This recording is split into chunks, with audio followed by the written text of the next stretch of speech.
Oh, goody. All right, what's up, everybody? Zombies here again, and today we're back with another Mercenaries video. So in this one, I just wanted to go over the changes we got in patch 24.0. Normally I try and get these up the day of, but I was coming back from vacation, traveling and stuff, so wasn't able to get this out yesterday, but I did still want to go over the changes we got and talk about them a little bit. Not going to be super crazy in depth or anything, as I'm going to be saving some of that discussion for the podcast, but I did just want to give some general thoughts about the changes we got, because we got a lot of them. So let's dive right on into it here. First up, and I will have the link to the patch notes in the description if you want to take a look at them for yourself. But first up, new event coming to Mercenaries, Cthun. We expected this, definitely makes a lot of sense. Final Old God. And I'm definitely curious to see what events they will start doing after the Old Gods, because it's been just the Old Gods for the last few.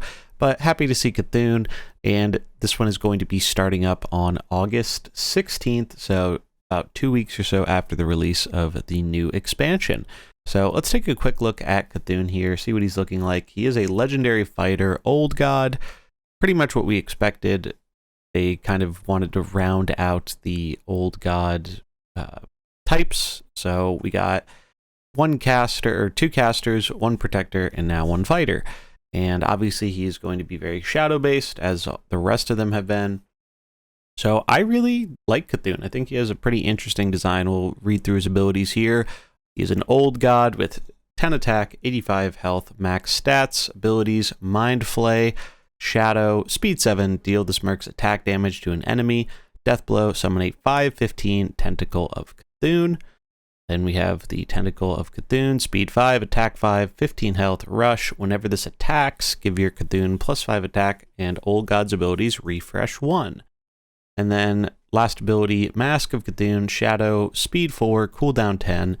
Deal this Merc's attack damage to all enemies. Death Blow, restore 20 health to friendly Old God.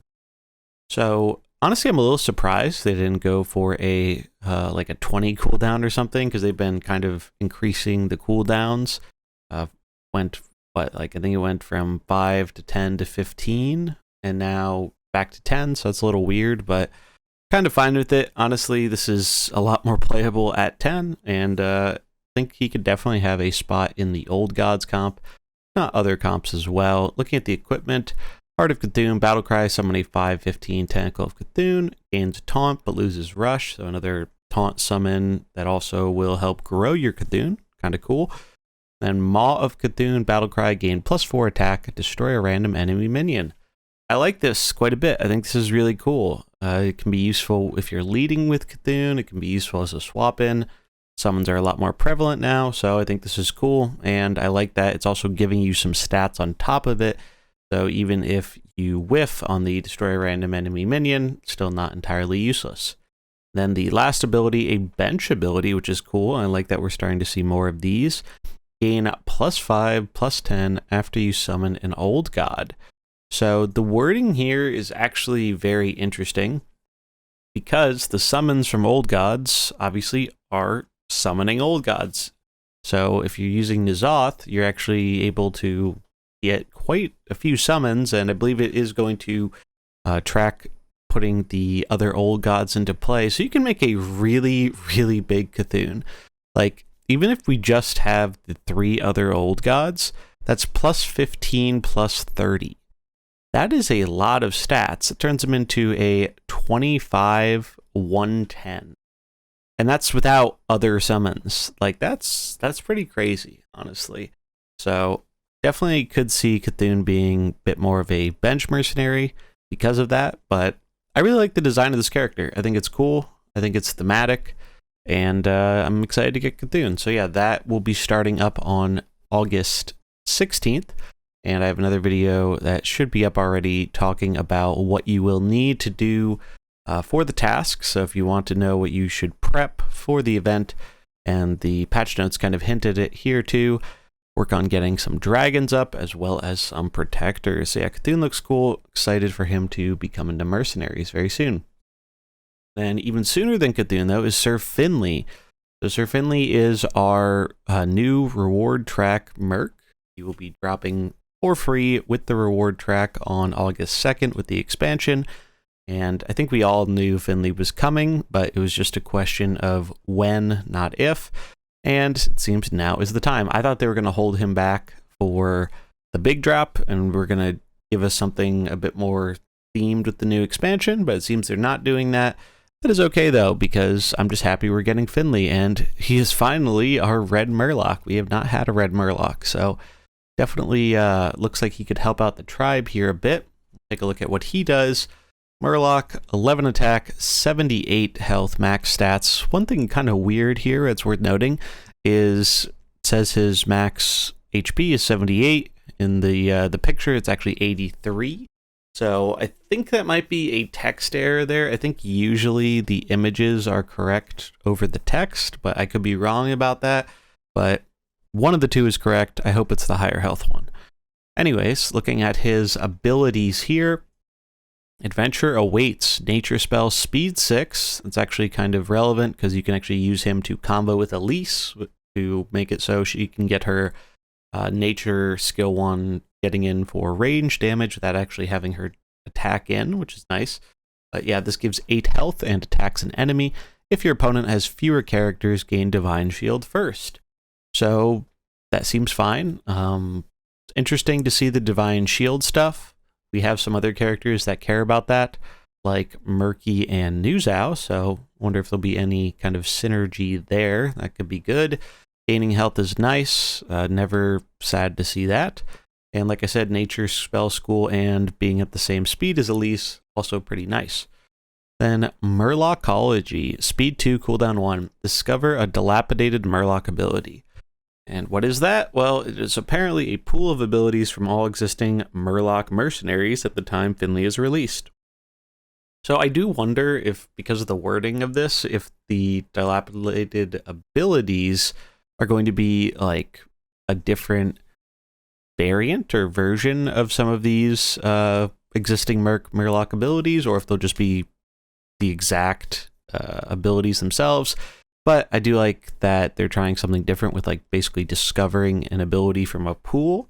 It's pretty interesting and could lead to some useful Murloc synergy, which is something I think a lot of us have been wanting. And then the last ability, Lead the Charge. Holy is interesting. Kind of makes sense when we just got Finley as a paladin skin. Speed 3, cooldown 1. Give a friendly character plus 12 attack and Divine Shield. Give your Murlocs plus 5 attack. This is a lot of stats. Like, this is a very, very large amount of stats. Like, 12 attack is a ton. Divine Shield is generally pretty good.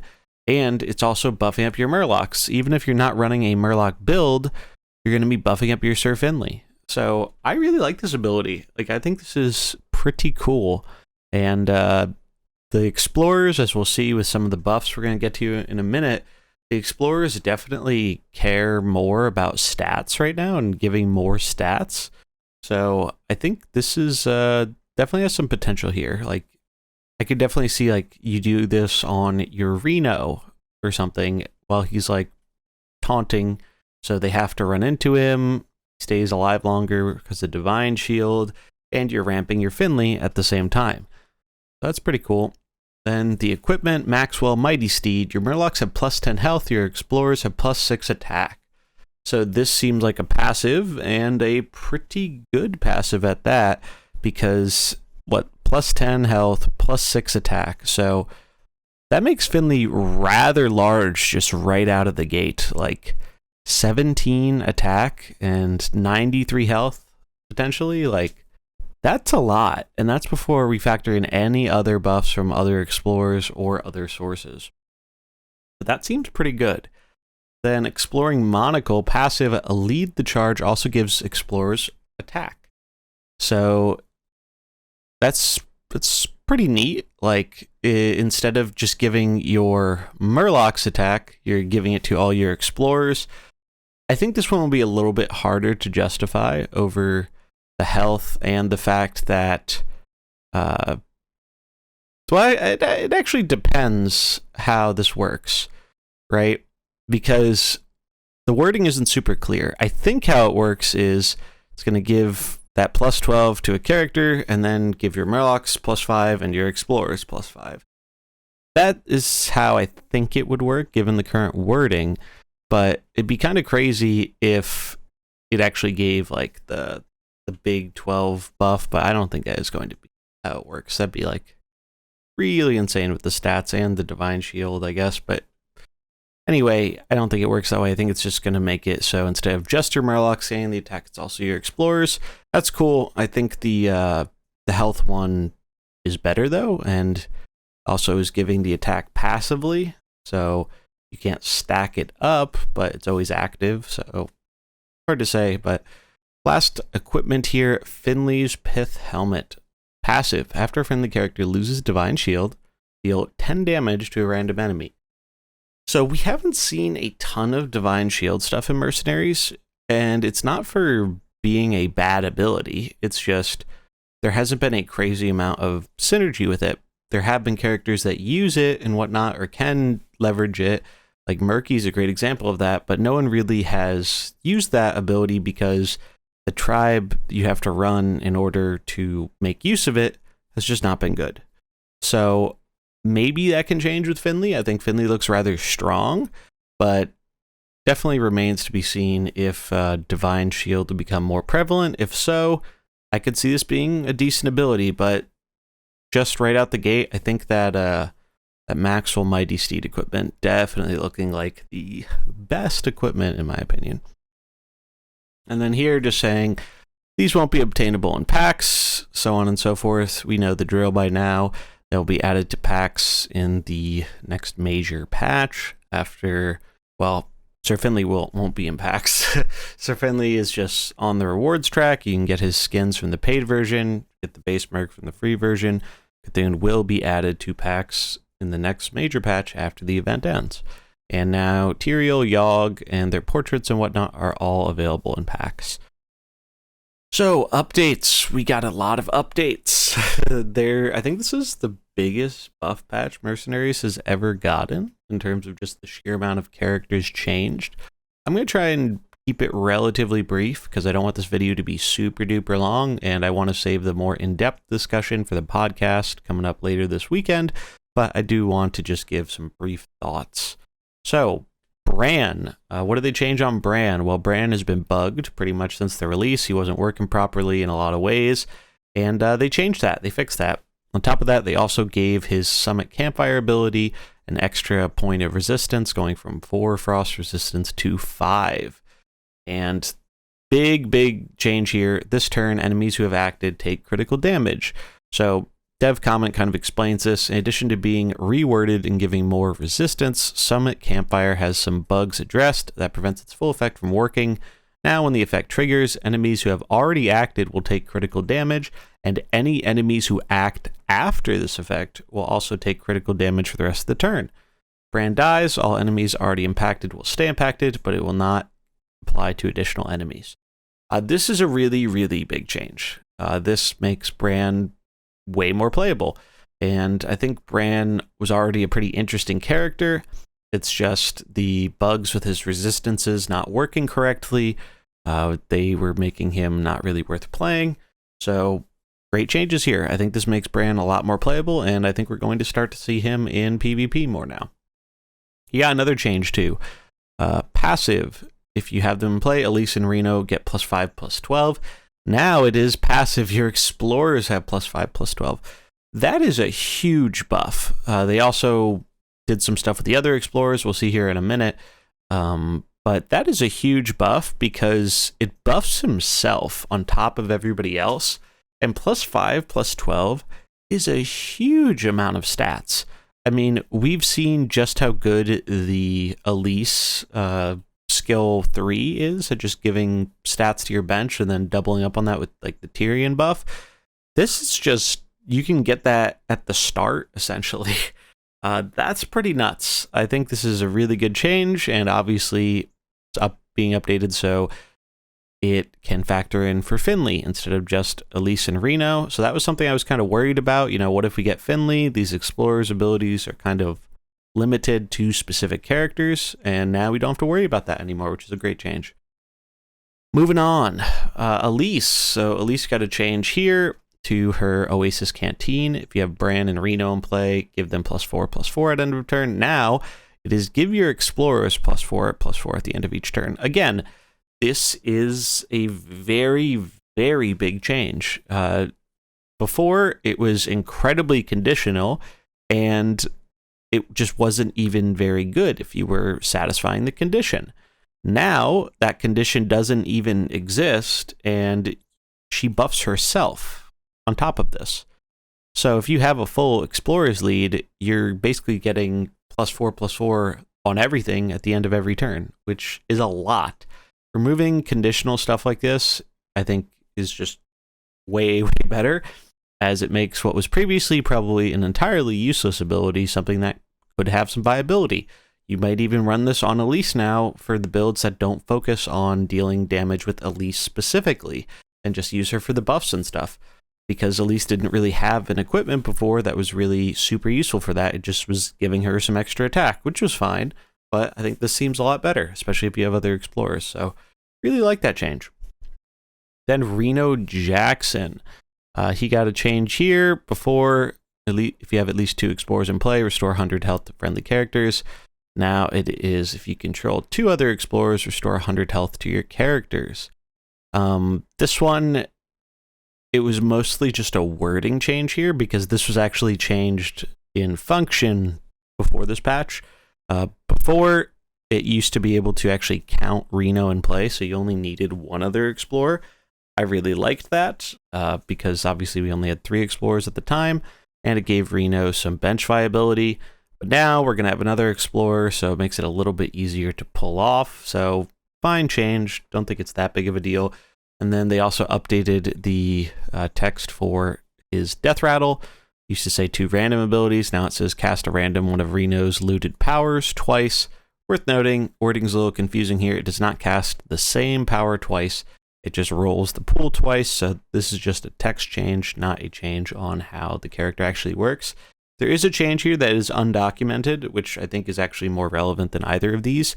And if you use Reno's skill 2 now, the taunt it applies is now permanent. So you don't need to keep using skill 2 to enable taunt, and that can actually be quite relevant, because sometimes Reno would get slowed down, so you couldn't really taunt with him as effectively. So that's actually more notable of a change, in my opinion, than either of the ones that were listed in this patch, as these are more just text updates. Wrathion. So I didn't expect this. Got some extra stats, 5 more HP. They lowered the speed of Creeping Madness. They cut it in half, all the way down to 4 speed. And then I really like this change.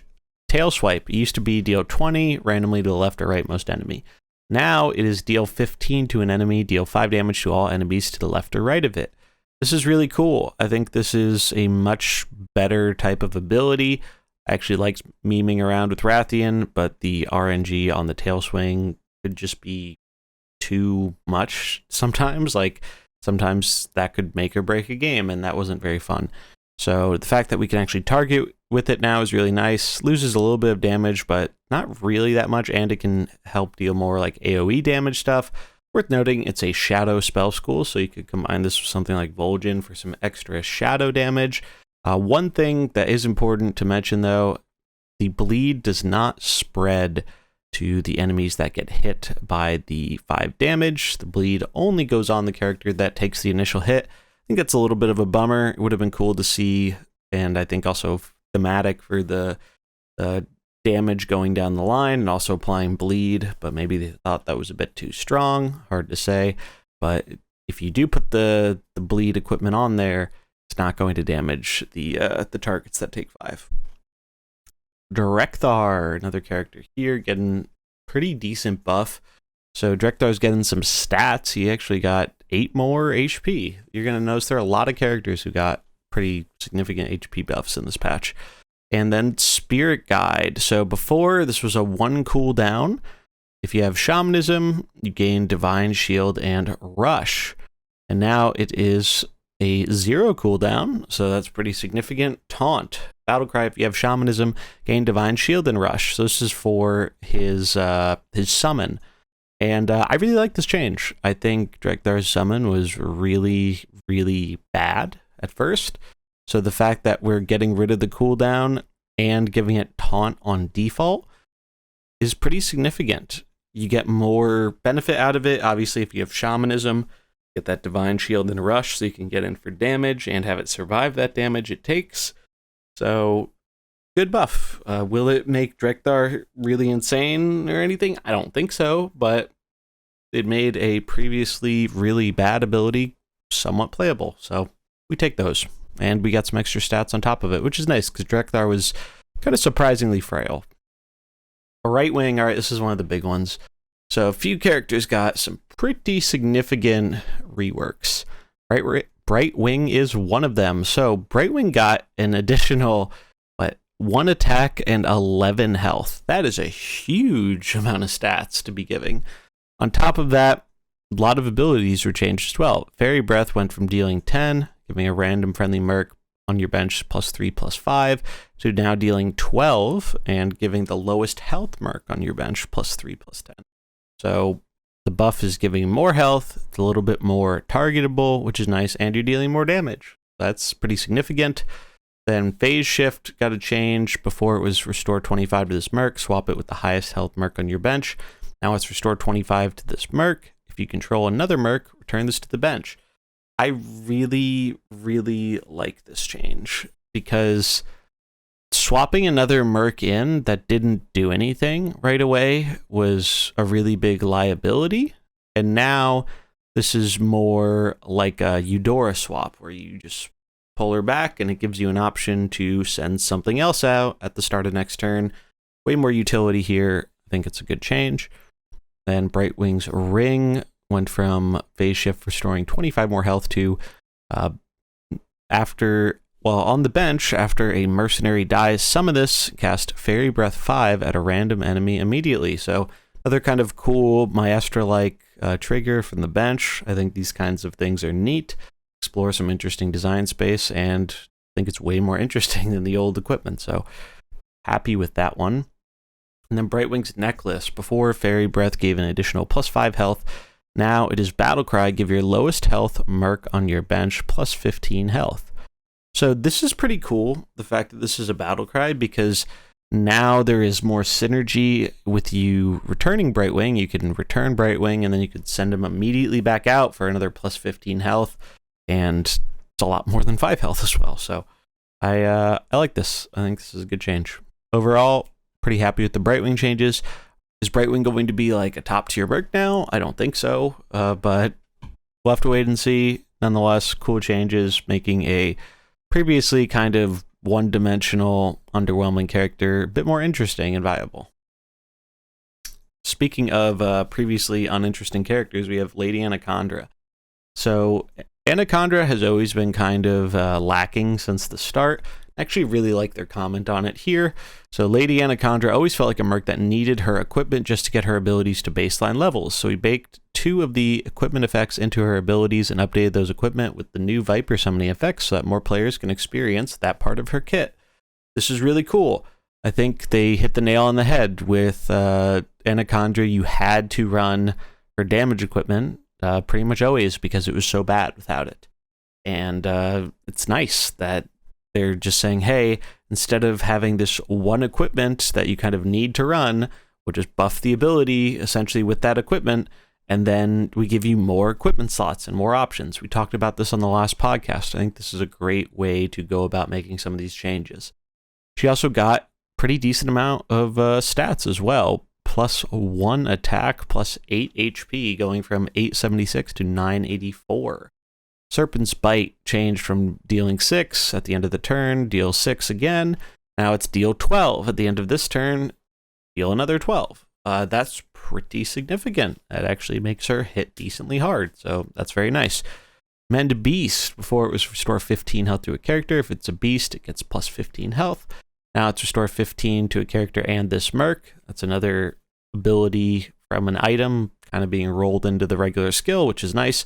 And then if it's a beast, also give it +15.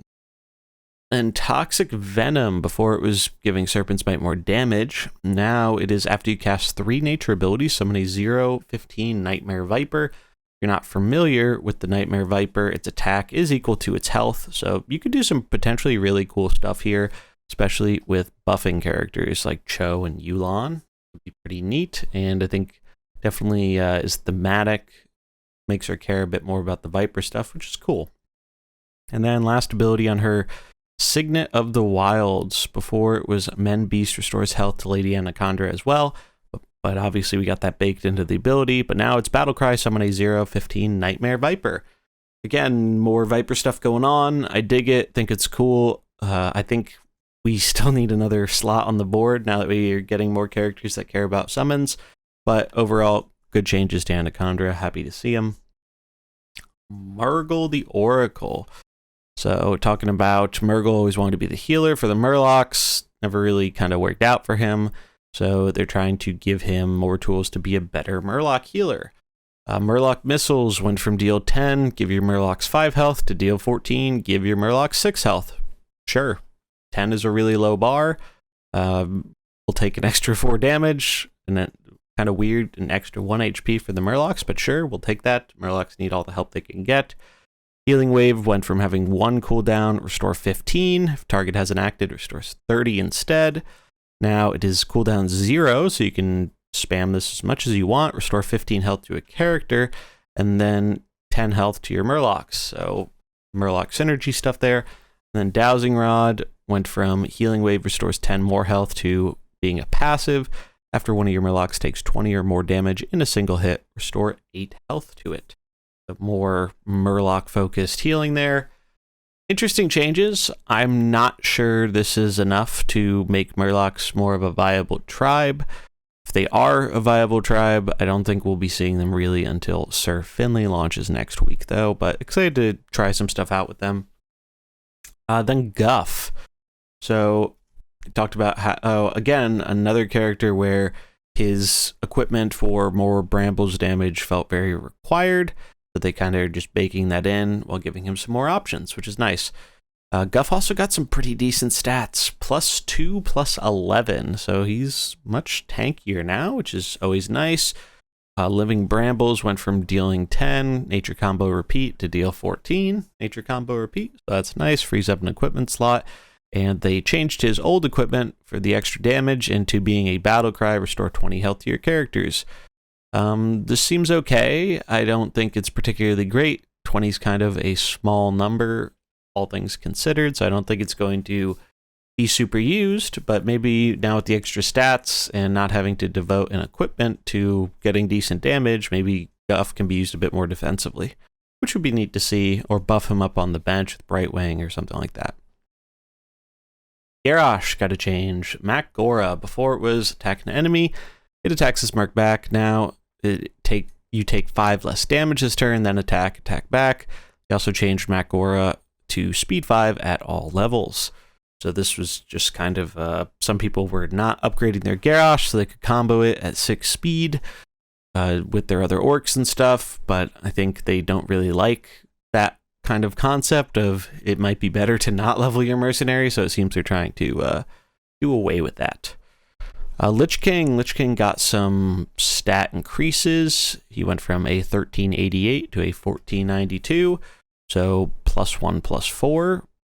He cares about attacking, so he will appreciate these extra stats. They also did the same thing with Frostbite, making it speed 5 at all levels. Doesn't really make too much of a difference. Cookie. So Cookie got a change here, and this also clarifies something we were unsure of. Before it was bleed 5 to all enemies, restore 5 health to friendly Murlocs and Pirates. Now it's bleed 10 to all enemies, restore 10 health to friendly Murlocs and Pirates. They talked about how Cookie was the first playable Merc that was designed with bleed. At the time, they thought allowing bleed to scale with spell damage was good. They've decided they don't want that to be the case, so they're just bumping up the bleed to kind of make up for that. This makes sense. I know there's a lot of confusion about this with stuff like the Golden Monkey, like showing it would get the extra damage and then not actually getting it. But now we have some confirmation that they do not want spell damage to affect bleed. So we'll know about that for the future with new bleed effects. So Zara got a buff here. Before she was a 877, now she is a 986. Yeah, +1, +9. That's a lot of stats. That is a lot of stats. They did also slightly nerf one of her abilities because it could create an infinite loop, I believe. It's the Upstart Acolyte passive, gives 20 health. Whenever a friendly character is frozen, you freeze a random enemy. Now it's +20 health. First time a friendly character is frozen each turn, freeze a random enemy. There was some interaction here where you could like keep chaining freezes and end up in a loop. So this seems like a change to kind of try and prevent that. Uther, probably the coolest change, I think, that we got here. Uther has always struggled to find a place on the Holy team, focusing on Anduin and Velen. We think this is a flavorful change, and we hope the change will bring more role diversity to Holy comps. Uther now has the distinction of being the first protector to deal Holy damage for justice. So yeah, Uther is no longer a caster. He is now a protector. And if you followed some of the older stuff I put out, you might know that he originally was a protector and he was changed pre-launch. So they're basically reverting that. On top of that, they're buffing him a little bit more. So he's actually getting an additional +1 attack and +9 HP. Again, pretty significant stat buff. And Hammer of Justice is going from dealing 12 damage to a character and then giving it a slow to dealing 15 base damage to an enemy. And then also giving the slow. Great change. I really, really like this change. I think Holy has been kind of lacking in the protector front. Uther fills the role nicely, and all of these changes to him are good. He got some changes last time as well, so he's definitely shaping up to be a much more interesting and viable Merc, which is great. I think they should do this for more of the launch characters, and they are to some extent. So we have King Crush up next, and then we're going to just have a whole wave of stat buffs. So King Crush got some stats. He got 3 more HP. I don't really see what this accomplishes personally. 3 more is a weird number, but I guess maybe there's a breakpoint there in PvE or something. And his Devil Sword can now be spammed with 0 cooldown, no more 1 cooldown. Devil Sword wasn't particularly that crazy or anything from the start, so I think it's fine getting rid of the cooldown. And now we're going to just kind of rapid fire through some of these stat changes because there were a lot of them.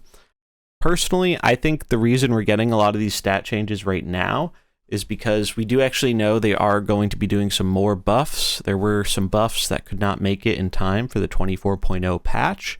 So we're going to be getting, I believe, some more buffs in the 24.2 patch, which usually, I think that'll be around the time of the Cthun event. Usually they put out patch like that later on in the month when the expansion drops. They usually do a balance patch, which is like a smaller, not main number patch.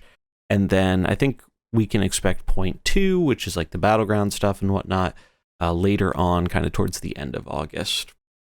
But yeah, stats. Let's take a look. What got stats here? Kurtris got an additional 3 HP. Tavish got an additional 3 HP. Jaraxxus got +2/+2. That one really strikes me as super odd because Jaraxxus really needs a lot more help than +2/+2. But I think he is definitely a potential candidate for reworks like some of the other characters got. Maybe it just didn't make it in time for this patch. Or they're trying to have it go out a little bit closer towards the next big Merc drop, as I could see them doing some demon-themed stuff to tie in with the set themes. Manaroth got +2 attack, +6 health. Tamsin got +1 attack, +3 health. Voon got +1 attack, +8 health. Rukara got +3 health. Ragnaros got an additional 1 attack and 6 health. And Antonidas got an additional 1 attack and 3 health. So I'd be really curious to find out what the logic is behind some of these changes, specifically ones like Rokara, where I don't really understand how this is helping the character very much. I mean, I'd rather have it than not have it, but it's strange to me that some characters got a pretty significant bump, like +5 or almost 10 health, while some only got like 2 or 3. I'm curious what the logic behind that is. But definitely a character like Ragnaros will appreciate that, especially for PvE stuff, as he was pretty low HP without his extra HP equipment. Vanessa. So this is a change I really like. Vanessa, I mean, it's a pretty huge change to how she works. She got some stat buffs, so she actually got plus 9 HP. That's a lot of HP. Makeshift weapon. So that used to be speed 3. Spend all your stolen attack to deal that much damage to all enemies.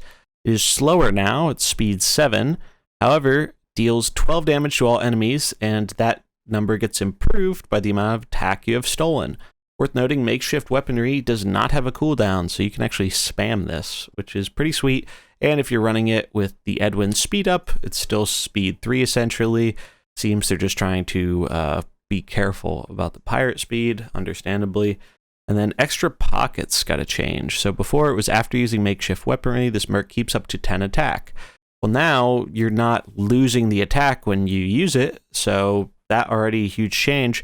But now it's also totally different equipment. Now when she enters, you get battle cry, steal 4 attack from an enemy opposite this. So right from the start of the game, you can just make Vanessa have more attack, make one of your opponent's things have less attack, and that also boosts up your makeshift weaponry. So it turns it from 12 AoE to 16 on turn 1.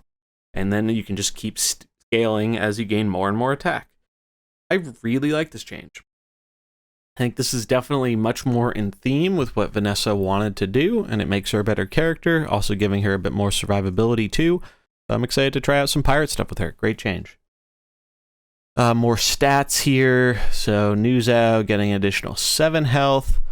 Vandar getting an additional 3 health. Deathwing got an additional +2, +4. Kind of nice. I'm honestly surprised they didn't bake in his equipment to this, as one of the developers talked about that being something they would have changed. So maybe in the future we can see that. But Deathwing does still appreciate the stat buff.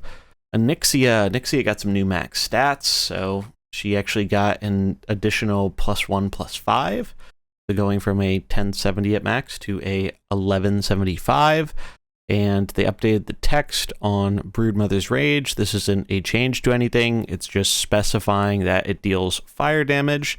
Your damage will scale with fire or spell power. This was already working this way. It's just a text change to make that a bit more clear. Lady Vosh got some stats, +2, +6. Hooktusk got some stats as well. I actually forgot about this one. That's pretty cool. Getting an additional +3 attack and an additional +8 HP. That's kind of awesome. I do think Hooktusk felt a little frail, and this definitely helps with that a bit. And now she's even stronger in terms of attack if you use the equipment that gives her more attack and makes her a fighter. So I like seeing that. Hooktusk is a cool character. I think she needed a bit of help. Happy to see this. And then the second to last change, and probably one of the most impactful and ones I was happiest to see, is Trigor. So what did they do with Trigor? They didn't change a lot with Trigor, but at the very minimum, I was hoping they would at least change this. And the text really doesn't explain this well, but basically, and as they say in the comment, this is not a functional change to Trigor, just updating the wording. But the big thing here, we also fixed a bug so that Trigor no longer hits after Trigor is functionally dead, and no longer hits enemies who are functionally dead. So no longer hitting enemies who are functionally dead doesn't matter. That's just cleaning up an animation thing. But Trigor no longer hitting after he is dead is pretty big for AoE effects, as Trigor was shutting down AoE because you couldn't just snipe him with an AoE and hit the other characters, as whatever you were hitting him with, even though he was dead from the AoE, he still got the damage off, and that was usually on turn 2 or later, and Trigor was big by then, and you would just lose whatever you used your AoE on. This is a pretty significant distinction, as other characters like Long Jin do not have their kind of similar but slightly different abilities proc on death, like the ability where they deal return damage, or they just randomly blast you with Arcane when they get hit. That doesn't work if you kill Long Jin. So I think this is a great change. Clearly, as we've seen, they're very hesitant to nerf characters. They'd rather buff characters up. And it seems with Trigor, this is the bare minimum thing they could change to make Trigor a bit less oppressive to play around. He's still going to be really good. He's still going to be top tier, but at least it's something to make him a bit less of a catch-all mercenary that counters way too many things. And then Murky, our last Murloc here, +1 HP. Yeah, I don't understand this, but sure, we'll take an additional 1 HP. And then Marching the Murlocs, so summoned by the March of the Murlocs equipment. Speed, they went from being speed 5 summons to speed 4 summons. Sure, that's fine. I dig it. But yeah, those are all of our mercenary changes. This took a lot longer than I thought it was going to, but obviously we got a ton of Mercs changes. Overall, though, I'm generally pretty happy with the changes that we got. I think some of them are a little strange in terms of just buffing the stats on characters who I don't think are particularly playable with the buff stats, but could be setting up for more buffs in the future. Definitely hopeful for more kind of big buffs and reworks after seeing them rework a handful of characters and improve them. And yeah, so hopefully we can see that for more launch Mercs. You may have noticed pretty much almost all the characters they buffed and changed were launch Mercs because obviously the power level was a lot lower then, and now the power level is higher, so I really like buffing up these characters so they can actually be at least fringe relevant, whether that be in PvE or PvP. So yeah, good changes all around, pretty happy with them. Excited to see how that change impacts Trigor and stuff. Bran is probably the most significant change, I think. I think he's going to see a lot of play right now. And the Explorers are going to be pretty scary, I think, once we get Finley. A lot of stat stuff going on there. So overall, very good changes. I'm very happy with the changes, and I'm excited to try out some new stuff. On top of that, there were some bugs that were fixed. Mostly smaller stuff, but one bug that was really annoying was there was a bug where sometimes players would upgrade a Merc's ability and equipment and it just wouldn't affect, so that was kind of annoying. It's nice that they fixed that. They also fixed a bug causing some players to get stuck in the Merc's tutorial. And then this one, really nice. I think a lot of people were hoping for this one. Weakened and slowed the doppelgangsters encounter. So yeah, doppelgangsters suck. They're annoying. I think it was a pretty poorly designed fight, and it wasn't even hard. It was just some comps couldn't beat it. So it's nice that they are making that a bit easier and more playable for not fire comps. Also, they did fix some bugs and wording issues with various mercenaries equipment, whatnot. One other thing that they did not mention here is they actually added quite a handful of new animations and whatnot. I don't have the full list on that, but there's a new one for Bleed. I heard Long Jin has a new animation. Uther, a lot of characters got new animations. So really like when they do that. I think it adds a lot in terms of just like enjoying the game and playing with these characters. So always happy to see more animations. But yeah, this went on longer than I expected to, but it was a big patch, so did want to get my thoughts out there, as I know people were asking about it. I will be streaming the patch today over on Twitch, so if you want to see some live Mercs gameplay, definitely check out the link in the description. And yeah, so that is going to wrap it up for this video. If you enjoyed it, do remember to like and subscribe, and I'll catch you in the next one. Peace.